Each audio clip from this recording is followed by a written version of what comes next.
오늘 우리에게 주신 하나님의 말씀은 야고보서 2장 14절에서 26절까지의 말씀입니다. 17절과 26절까지의 말씀을 읽겠습니다. 이와 같이 행함이 없는 믿음은 그 자체가 죽은 것이라. 26절 영혼 없는 몸이 죽은 것 같이 행함이 없는 믿음은 죽은 것이니라. 아멘. 야고보서는 위기를 겪고 있는 성도들을 향한 하나님의 위로를 전하는 책입니다. 특별히 야고보서에서 강조하는 것은 믿음의 기도입니다.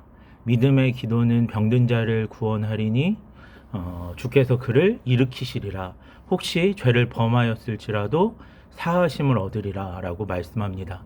믿음의 기도로 병든 자를 구원하고 약한 자를 구원하고 위기에 처한 자를 구원한다는 말씀입니다. 또한 의인의 간구는 역사하는 힘이 많으니라 라고 이야기하면서 우리가 믿음으로 기도할 때 하나님의 기적과 하나님의 은혜가 나타날 것이다 라고 하는 이야기를 하고 있습니다. 이러한 믿음의 기도에 대해서 이야기할 때 우리는 기도에 대한 그리고 우리의 기도를 들으시는 하나님에 대한 믿음이 생길 것이고 그 믿음으로 말미암아 주님 앞에 기도하며 나아갈 때 지금 위기의 상황들을 극복하게 되고 지금 어려움의 상황들을 하나님의 은혜와 능력으로 그렇게 극복하는 역사들을 경험하게 되는 것입니다. 오늘 본문의 말씀은 그런 믿음의 기도에 대해서 우리가 어떻게 믿음의 기도를 드릴 수 있는지, 믿음의 기도라고 하는 것은 도대체 무엇인지에 대한 이야기를 하고 있습니다. 믿음이 무엇인지에 대한 이야기를 하는데요. 오늘 본문에서 강조하는 것은 행함이 없는 믿음은 죽은 것이다. 다시 말하면 우리가 믿는다라고 하는 것은 반드시 행함이 뒤따라야 된다라고 하는 이야기를 하고 있습니다. 첫 번째로 오늘 본문에서 이야기하는 행함 없는 믿음의 특징은 무엇이냐면 행함이 없는 믿음은 구원의 능력이 없다. 행함이 없는 그 믿음을 가지고 주님 앞에 기도하는 것은 우리의 삶을 변화시킬 만한 능력이나 힘을 가질 수 없다라고 하는 이야기를 하고 있습니다.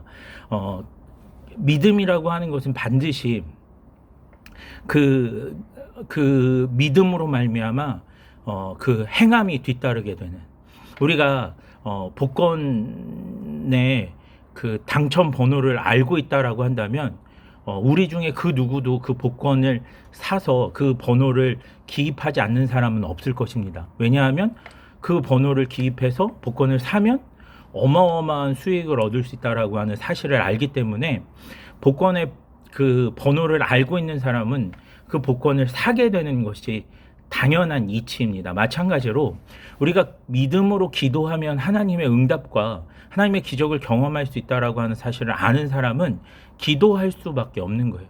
기도해야 하나님의 능력이 나타나고 하나님의 기적이 나타난다라고 하는 사실을 알면 기도라고 하는 행위가 너무나 자연스럽게 따라오게 된다라는 거죠. 두 번째는 믿음은 행함으로 증명된다라고 하는 이야기를 하고 있습니다. 이 말씀은 이렇게 해석할 수 있는데요. 그 하나님의 편에 서느냐 내 생각대로 사느냐라고 하는 우리가 그 선택의 기로에서 항상 이렇게 서 있게 돼 있습니다.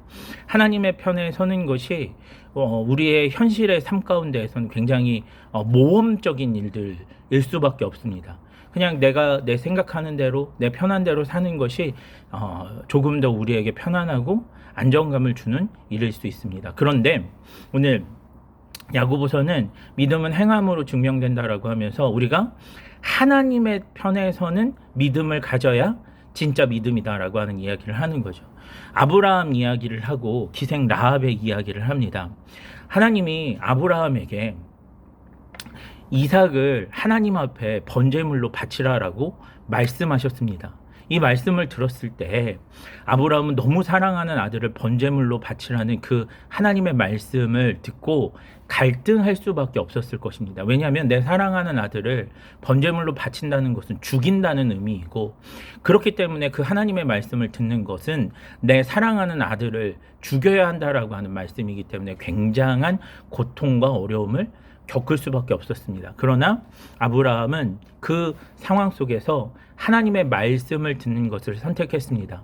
아들을 하나님 앞에 번제물로 바치라고 하는 그 하나님의 말씀에 순종하기로, 내 생각이나 내 마음을 따르지 않고 하나님의 말씀을 따르기로 순종했습니다. 왜냐하면 하나님 말씀에 순종하는 것이 그의 인생에 있어서 옳다라고 하는 믿음이 있었기 때문에 하나님의 편에 서는 결정을 한 것입니다. 오늘 이것이 진짜 믿음이다라고 이야기하는 거예요. 두 번째로 기생 라합의 이야기를 또 하고 있습니다. 기생 라합은 여리고 성에 살고 있던 기생이었습니다. 그런데 이 기생 라합의 집에 그 정탐꾼이 찾아왔고, 이스라엘 편의 그 정탐꾼이 찾아왔고, 여리고 군인들이 그 앞에 닥쳐왔을 때 기생 라합은 선택해야만 했습니다. 이스라엘이 여리고 성을 정복할 때 너를 구원하겠다라고 약속한 정탐꾼의 이스라엘 편에 설 것인지, 아니면 이 정탐꾼을 고발하고 여리고 군으로부터 상급을 받을 것인지를 선택하고 결정해야만 했습니다. 그런데 그때 기생 라합은 하나님 백성은 하나님의 보호와 인도하심으로 말미암아 모든 전쟁에서 승리한다라고 하는 이야기를 들었습니다. 그러니까 기생 라합은 하나님이 여리고와의 전쟁, 내가 살고 있는 이 여리고 성과의 전쟁에서도 승리한다라고 하는 믿음이 있었습니다. 그래서 자신의 목숨을 걸고 그 정탐꾼을 보호해 주기로 결정합니다. 그 정탐꾼을 숨겨주기로 결정합니다. 만약에 이 여리고 군인들이 이 정탐꾼을 그 집에서 발각하기라고도 한다면 자기의 목숨은 물론이요, 자기 가정의 목숨이 위태로운 상황이었음에도 불구하고 목숨을 걸고 하나님 백성의 편에 서기로 결정합니다. 그리고 이 일로 말미암아 기생 라합과 그 집안이 하나님의 구원을 받는 역사가 이루어지게 되었습니다.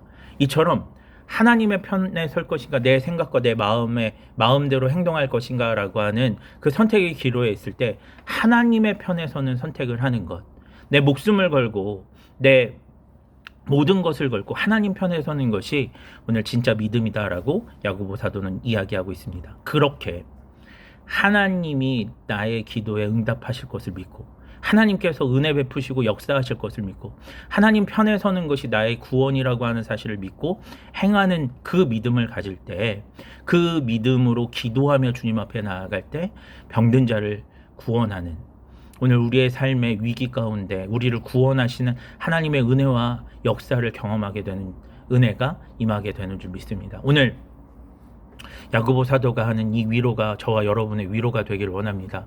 우리의 삶에 힘겨운 순간들이 있습니다. 이 위기를 어떻게 극복해 나가지? 라고 고개를 갸우뚱하며 답답해 한숨밖에 나오지 않는 상황들이 분명히 있습니다. 그런 상황 가운데 우리가 기억해야 되는 것은 무엇이냐면, 믿음의 기도는 병든 자를 구원한다라는 것. 믿음의 기도는 반드시 하나님의 응답과 기적을 일으킨다라는 것을 기억해야 됩니다. 또한 그 믿음의 기도를 하기 위해서 우리에게 필요한 것은 그렇게 하나님이 살아계시고 하나님이 역사하시기에 내가 믿음의 과감한 행동들과 모험을 해야만 한다라고 하는, 그 믿음을 가져야만 한다는, 행함 없는 믿음이 아니라 행하는 믿음을 가져야 된다라고 하는 사실을 기억해야 하는 줄 믿습니다. 이 말씀 기억하면서 오늘 행함이 없는 믿음은 죽은 믿음이라 라고 하는 이 말씀을 묵상하면서 내가 행함 있는 믿음, 진짜 믿음, 우리를 구원으로 인도하는 그 믿음을 갖기를 원합니다. 하나님 편에 서는 믿음을 갖기를 원합니다 라고 그렇게 기도하며 주님 앞에 나아가는 저와 여러분이 되기를 주님의 이름으로 축원합니다. 기도하겠습니다. 하나님, 행함 없는 믿음이 죽은 믿음임을 기억하게 해 주십시오.